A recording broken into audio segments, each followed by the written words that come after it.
Ron Sexton's widow said she is extremely disappointed after the attempted murder charges were dropped against the man who allegedly shot at the comic 9 times. In a statement to the U.S. Sun, Ron's wife of 29 years said, "We are extremely disappointed in the decision to drop the charges. In December, someone shot 9 bullets into Ron's rental car. 9 shots. That was not by accident.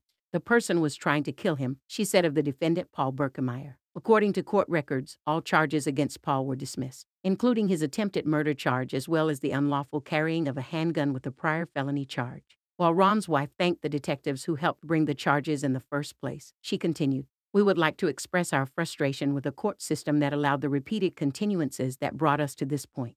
This trial was supposed to take place back in March. In March, it was moved to May. In April, it was moved to August. Conveniently for some, Ron is no longer with us to take the stand and identify the accused, which has resulted in the case being dismissed." The mother of Ron's 4 children also noted that there is still a criminal investigation into the beloved comedian's July death. At this time, a criminal investigation is taking place related to Ron's recent death. "We will not be commenting on the investigation beyond pointing out that the wife of the individual who has just been released of these attempted murder charges is listed as an OIV on the police report filed in Harrison, Ohio. Given these facts and the incomplete nature of the case, we do not believe now is the time for any possibilities to be dismissed as our family seeks closure." Ron, who had played the acclaimed character Donnie Baker for the nationally syndicated morning show Bob and Tom Show, was allegedly involved in an affair with Paul's wife. The incident, Ron's mistress' husband is accused of blasting 9 shots into his rental car on December 11 of 2022, according to criminal court documents.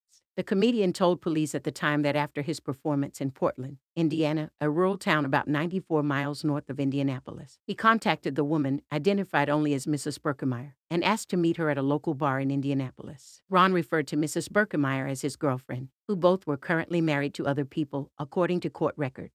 After meeting at the Northside Bar and Grill for half an hour, the pair went their separate ways in different vehicles, he told police. Ron, who was staying at a nearby hotel and was in town for the show, told police that when he drove to the parking garage, he noticed a sedan traveling closely behind him. The comedian said the vehicle pulled up on his left and opened fire. Ron told police that he recognized the driver as Mrs. Berkemeier's husband, Paul, whom he had seen on several occasions before. His rental Buick was struck at least 9 times, with the rear window shot out, according to a police report. The Bob and Tom Show comedian suffered injuries to his ear and cheek consistent with shattered glass being blown on his face, records show. In October 2021, Ron also filed a police report against Paul after he attacked him and threatened him and his family, according to NBC affiliate WTHR.